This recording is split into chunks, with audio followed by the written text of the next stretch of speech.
It started over tomatoes. I'd just gotten off a long night shift, still in uniform, badge clipped to my belt, when I stopped by Parker's Market to grab a few groceries. Nothing fancy, just eggs, bread, and a carton of cherry tomatoes my wife likes to roast with rosemary.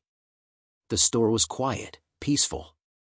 I thought, for one blissful moment, that the rest of my day might stay that way. Then I met Brady Whitmore. He was standing by the produce section, blocking the only crate of tomatoes left. His hair slicked back like he'd stepped out of a bad soap opera, sleeves rolled up just enough to show off a tribal tattoo I'm sure he regretted. I nodded politely, reached around to grab a carton, and that's when it happened. He snatched them right out of my hand. Excuse me, I said.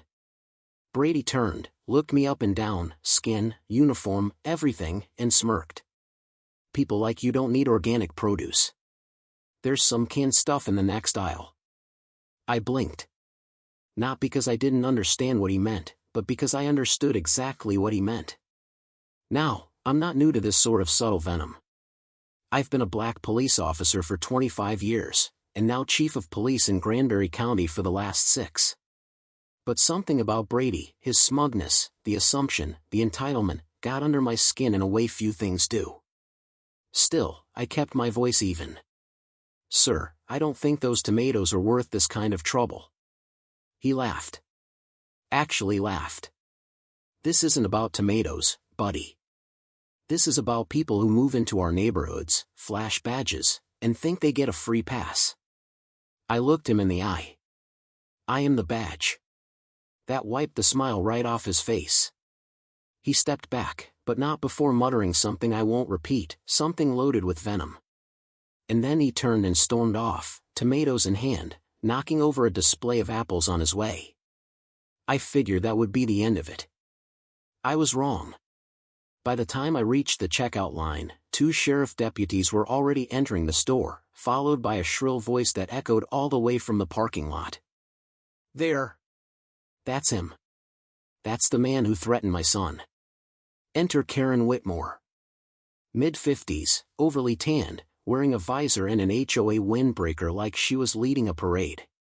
She marched straight toward me, waving her phone like a sword. This man is armed and dangerous. He threatened my boy over groceries. You need to arrest him now. The deputies, my deputies, looked like they'd swallowed their tongues. Karen didn't notice. Where's your supervisor? She demanded. One of the officers managed, Ma'am, that is Chief Granger. He's our supervisor. Karen blinked. Once. Twice. No. No, he can't be. He's the problem. He stole food from my son. He followed him here from the neighborhood. He's been threatening us for weeks. Karen, I said, calmly, I met your son 5 minutes ago. He tried to deny me groceries and made a racial slur in the process. That's all that happened. But she wasn't listening. She was dialing again. Get back up, she screamed into her phone. Send everyone. 20 cars if you have to. She didn't know she was calling the same dispatch center I'd worked out of for the last 2 decades. The dispatcher on the line? My lieutenant. Who, 10 minutes later, forwarded me the call recording, Karen's hysterical play-by-play complete with fabricated threats and enough false accusations to trigger a slander lawsuit. But I didn't press charges. Not yet. Because I knew something Karen didn't. Her son had just tangled with the wrong batch. In her reign over Maple Bend Estates, her little empire of HOA rules and racial double standards, was about to collapse under the weight of the truth. She wanted war? She was going to get justice. Absolutely. Here's part 2, the HOA files and hidden cameras, with even more depth and tension. By the time I got home that afternoon, the air felt different, charged, like thunderclouds rolling in just below the horizon. I pulled into my driveway in Maple Bend Estates, a gated community nestled on the edge of town. Supposed to be peaceful. Supposed to be neighborly. But lately, it had felt like something else. A battlefield. The Whitmores lived 5 houses down. Brady and Karen had that kind of colonial two-story with freshly painted shutters and a flagpole that always flew two flags, the Stars and Stripes, and the Maple Bend HOA banner. Karen, as HOA president, had insisted on that second flag. Said it fostered unity. What it really fostered was fear. I didn't make it past my garage before I noticed it, an envelope stuck under my windshield wiper, sealed with the HOA's official stamp. I opened it slowly, half expecting it to explode into glitter or spit fire. Violation notice. Unapproved police vehicle, Section 4.3b. Vehicles marked with government insignia must be parked inside garages, out of public view. I stared at the paper. My cruiser, marked, yes, but legally authorized to be parked at my residence due to my status as chief. Not only was this petty, it was illegal. I could smell Karen's perfume on the paper. Or maybe that was just the stench of desperation. I took the notice inside, scanned it, and added it to a folder I'd started months ago. HOA nonsense, I labeled it. Inside were records of every ridiculous citation I'd received since moving into the neighborhood. Grass too tall by half an inch. Porch light too bright. Flagpole too close to the walkway. But this was new. This was retaliation. Brady had picked the wrong man to humiliate in public. And Karen, she had no idea that the man she tried to frame was already building a case against her. She'd called for 20 squad cars. She didn't know I was the one who controlled them. But I wasn't going to flex my badge. Not yet. I had a better weapon, the truth. And cameras. The next morning, I took an early walk. Not because I needed the exercise, but because I wanted to get a better look at what Karen was up to. I noticed her silver SUV parked awkwardly across two driveways, her phone pressed to her ear. She wasn't talking, she was recording. Me. I waved. She flinched, then turned away. That evening, I met with my tech guy at the station, Deshaun, a digital wizard who moonlit as a drone racer. I asked him to help me set up discreet, motion-triggered cameras around my property. He raised an eyebrow. Neighborhood drama? Let's just say, it's about to become a documentary. By nightfall, 6 hidden cameras were live: front lawn, mailbox, garage, side gate, backyard, and one pointed discreetly toward the Whitmore's property line. Not spying. Just documenting. Because if Karen wanted to play dirty, I was going to make sure every move was on record. It didn't take long. On Friday at 2:12 a.m., my camera caught Brady sneaking into my yard. He wore a hoodie, carried a marker, and approached my mailbox like he was defusing a bomb. The footage showed him pulling out a sticker, one of those red property violation tags the HOA used, and slapping it on the front. Then he wrote something beneath it. When I checked the mailbox the next morning, the sticker was still there. Resident under review for suspicious activity. Law enforcement being monitored. I took a photo. Then I smiled. Game on. That same weekend, I made a quiet visit to the county clerk's office. As chief, I had access to public records, but what I wanted was deeper. I pulled the HOA's filings, board meeting minutes, and financial disclosures. Some of it was redacted, some missing. But what I did find was enough to make me sit down in the middle of the archive room and whistle low. Karen had a pattern. Selective enforcement. Rules applied one way to some, another to others. She'd fined a veteran for flying a Marine Corps flag but approved her friend's garden sculpture that violated the same section. She'd issued noise complaints against families who hosted barbecues, but looked the other way when her bridge club blasted Frank Sinatra at 2 a.m. And the real kicker? HOA funds, nearly $9,000, had been routed to a company called Whitmore Management Consulting. Owned by her son, Brady. That was embezzlement. Or at the very least, conflict of interest. I made copies. Filed them in my personal archive. Then I picked up my phone and called someone I hadn't spoken to in years. Councilwoman Angela Rivas. Angela and I had gone to high school together. She ran unopposed for city council last year after ousting a deeply unpopular incumbent. She was fiery, sharp, and had made HOA abuse one of her campaign pillars. When I explained what was happening in Maple Bend, she didn't hesitate. "Want me to attend your next community meeting?" I grinned. "Wear red." "Oh," she laughed. "I'll wear a spotlight." And that's when it hit me. Karen wasn't afraid of law. She was afraid of exposure. So that's what I was going to give her. The HOA met on the first Tuesday of every month. Usually in the community center by the tennis courts, an echoey space with a faulty air conditioner and chairs so uncomfortable they could have been designed by medieval torturers. Normally, a dozen residents showed up, maybe 15 if there'd been a recent dog poop scandal or a fight over flag placement. But that night, there were nearly 50. Word had spread, partly because I'd made sure it did. I'd leaked just enough to pique curiosity. The chief of police was showing up. Something about new footage. And Councilwoman Rivas? She'd RSVP'd with flair, clear my evening. "I'm bringing popcorn." The room buzzed with speculation by the time I walked in. I wore my uniform, not out of vanity, but clarity. Let there be no doubt who I was or what authority I carried. Brady stood near the back, arms crossed, trying to look unimpressed. Karen sat front and center at the folding table, flanked by two board members who looked like they'd rather be anywhere else. "Let's begin," she said, tapping her gavel twice on the plastic tabletop like it was mahogany. "This meeting is called to order." Her smile was tight. Her eyes sharper than ever. "Before we proceed," she continued, "I must address recent disturbances, namely, the inappropriate behavior of one of our residents who has chosen to escalate a private matter into a spectacle." She looked directly at me. "Chief Granger, you've arrived in uniform, and while we respect your service, this is a civilian meeting. Not a courtroom." I stepped forward. Calm. Controlled.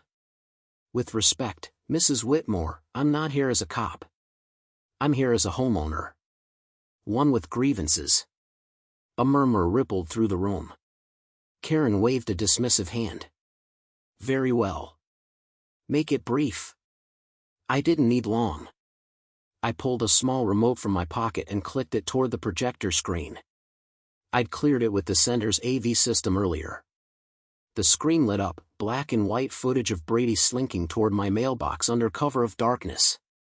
The resolution was sharp enough to count the freckles on his face. Gasps.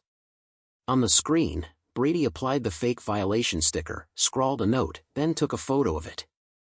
A perfect setup. Karen jumped to her feet. This is an invasion of privacy." Angela Rivas stood up in the back, her voice calm but commanding. "No, ma'am. It's surveillance of one's own property. Perfectly legal." Karen blinked. "And who are you?" Angela smiled, stepping forward. "Councilwoman Rivas. District 4. And I've been hearing some disturbing things about this HOA." The room erupted. I let it happen, for a moment. Then I held up my hand. "There's more," I said, clicking again. Slide after slide. Scan violation notices issued disproportionately to families of color. Financial documents showing HOA funds funneled into Brady's fake consulting firm. Photos of Karen's own property, trash cans left out for days, unregistered vehicles parked overnight, a backyard pergola 2 feet over height limit. I ended on a quote. Pulled straight from the HOA bylaws. "No rule shall be enforced selectively or for personal gain." Silence. Then a voice from the crowd, "Is that true?" Another, "Did she really fine the Garcia family for a garden gnome?" Karen sputtered. It's all taken out of context. These are forged." "Easy," I said. "You're going to want to be careful with that accusation." Brady made a break for the door. I didn't stop him. The cameras caught it. So did the crowd. And when Karen slammed her gavel again and demanded order, no one listened. Angela stepped beside me. Mrs. Whitmore, I'm submitting a formal request to audit this HOA. Effective immediately. Karen stared at her like she'd been slapped. And as of this moment, Angela added, I suggest you step down as president. Before the board votes you out. I didn't think she'd do it. I thought she'd fight, scream, throw that gavel like a boomerang. But Karen, dear Karen, saw something in Angela's eyes that finally gave her pause. She sat. Slowly. The gavel clattered to the floor. The meeting ended with the board voting 3-0 to suspend Karen pending investigation. Residents applauded, some even cheered. As I walked out into the night, several neighbors stopped me. Thank you. I didn't think anyone would stand up to her. We've been scared for so long. I nodded, shook hands, offered smiles. But inside, I knew this wasn't over. Because Karen wasn't done. And she wasn't going down without a final swing. It happened 3 nights after the meeting. I'd just poured myself a glass of bourbon, something I rarely allowed during the week. I was still coming down from the high of the town hall ambush. The footage had gone viral, thanks to a neighborhood teen who live-streamed the meeting on TikTok. Last I checked, the clip of Karen's gavel hitting the floor had over 1.7 million views and was being remixed with trap music and slow zooms on Brady's fleeing face. For a moment, things felt good. Too good. At 2:16 a.m., the security app on my phone buzzed. Motion detected, Southgate camera. I rubbed my eyes and swiped to live feed. Someone was on my lawn. The figure was cloaked in black, hoodie drawn tight, moving quickly but clumsily, spray can in one hand, a crowbar in the other. I leaned forward, narrowed my eyes. Brady. I didn't even need the zoomed-in image. His gait, his height, his ridiculous pair of neon sneakers with reflective stripes, same ones from the footage I showed at the meeting. I watched him circle my cruiser, now parked deliberately in the driveway.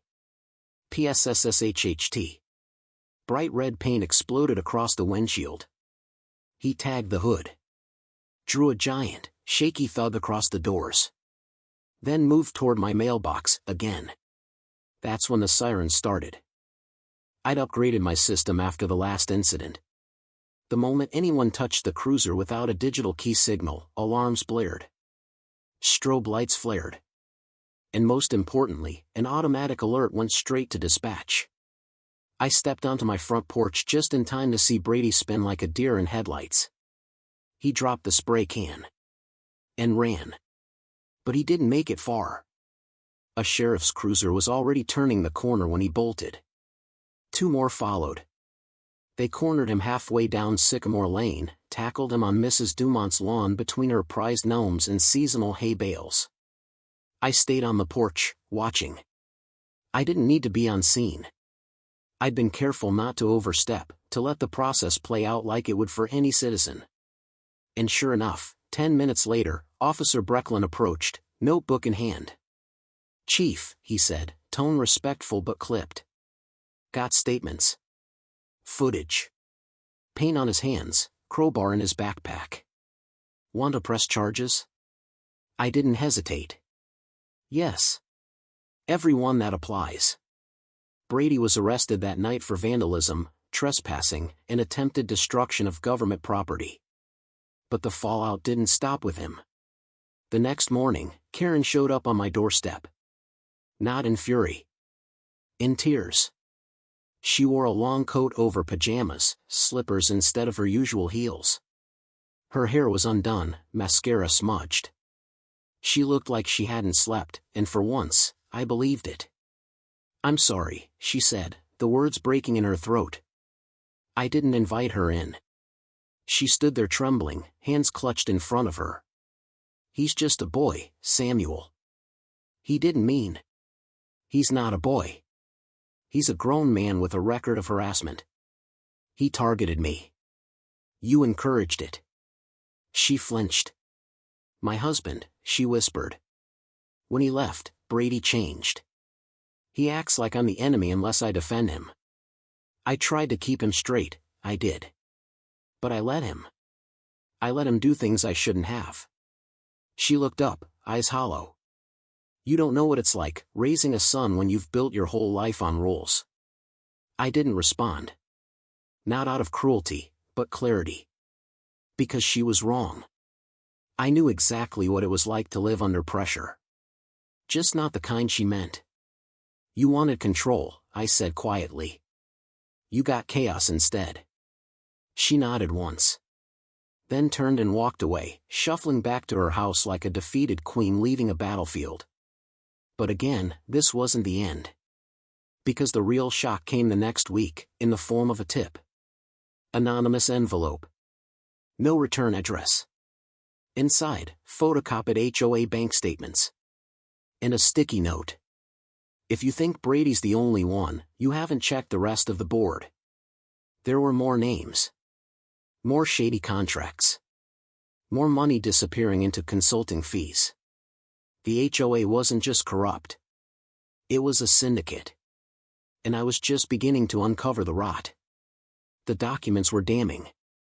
The anonymous envelope had landed on my doorstep like a depth charge, silent at first, but the moment I opened it, the ripple began. I spent an hour cross-referencing the HOA's financial statements with county filings, and what emerged was clearer than daylight. Karen wasn't the only one dirty. 3 more board members, Mrs. Lila Carmichael, Russell Grant, and Jerry Bell, had each authorized payments to shell companies with vague titles like Civic Asset Solutions and Community Development Partners. Nearly $40,000 in 2 years had been funneled into accounts tied to family members, friends, or outright fictitious entities. But it wasn't just the theft. It was what those funds were used to cover up. Buried in the fine print were legal reimbursements, quiet payments made to silence lawsuits, settlements for wrongful fines, even payouts to residents who'd been threatened with foreclosure over fabricated rule violations. I couldn't believe what I was reading. This wasn't just bad governance. It was extortion. And Maple Bend? It was their playground. I knew this had to go public. So I prepared for war. First, I called a friend at the local NBC affiliate, Claire Russo, a pit bull reporter known for taking down corrupt school boards and shady contractors. I handed her the folder, the footage, the financials. She didn't blink. "You're giving me a front-page scandal," she said, eyes wide. "You sure you want to go on record?" "Yes," I said. "Because if I don't, they'll bury it." She nodded, jaw set. "Then we burn it all down." We planned the release carefully. Claire would air the story on Friday, prime time. But before that, I'd hold a community press conference. We'd make it public. Irrefutable. And we'd make sure the state attorney's office saw every page before the board had time to shred a single one. The morning of the press conference, the retaliation came fast. Someone slashed all 4 tires on my cruiser. Not subtly, not cleanly. Just brutal knife wounds across the rubber, deep, ragged, desperate. One of them had used red paint to scrawl a word across my windshield, traitor. I had the whole thing on camera. Same as before, 2:37 a.m. A figure in a hoodie. But this time, it wasn't Brady.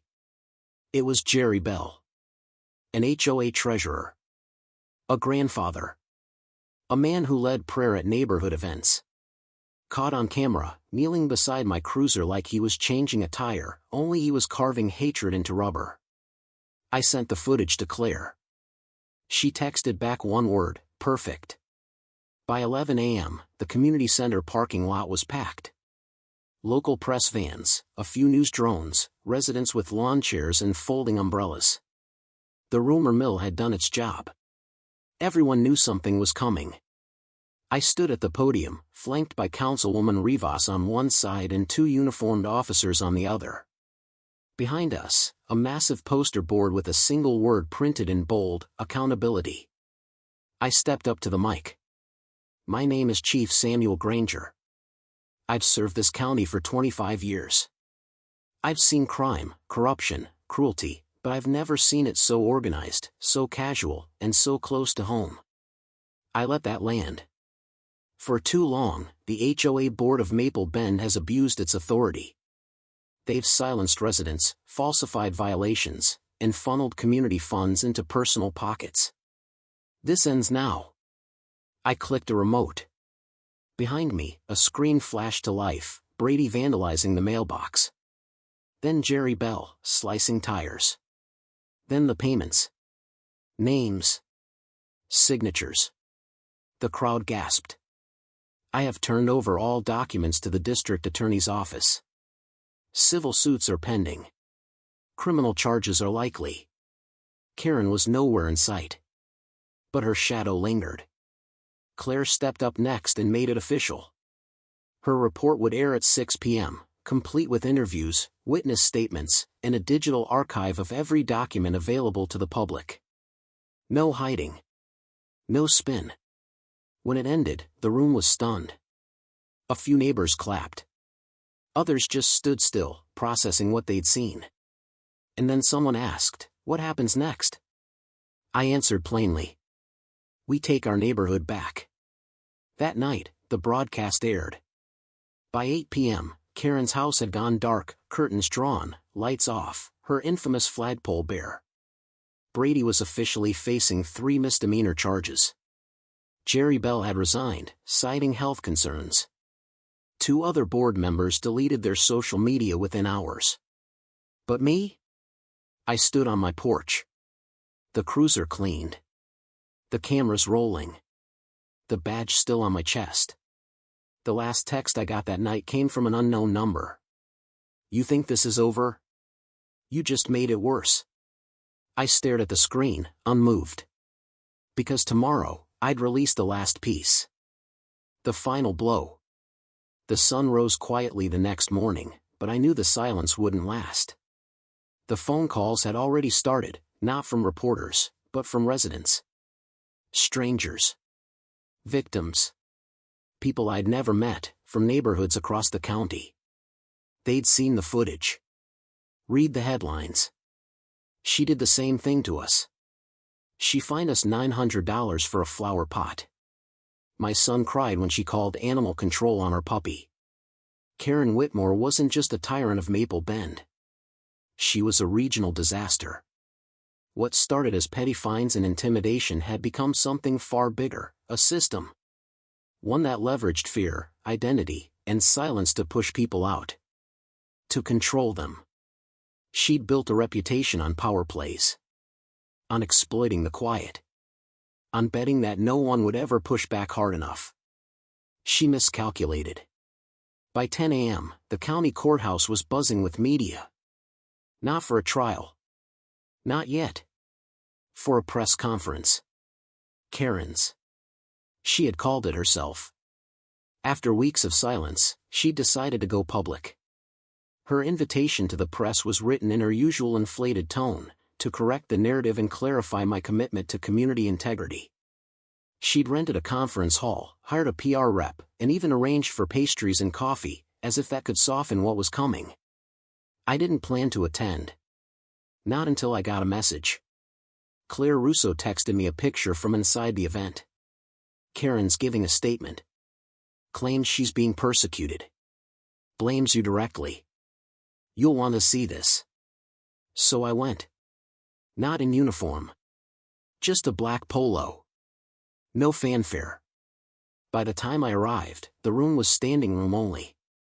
Karen stood at the podium, hands folded in front of her like a senator facing an audience of eager donors. The crowd was stiff. Tense. She smiled. It didn't reach her eyes. "I want to thank you all for being here. What we've witnessed over the past few weeks is not justice, but slander. I have been the victim of targeted harassment. I have given my time, my energy, and my heart to Maple Bend. And what have I received in return?"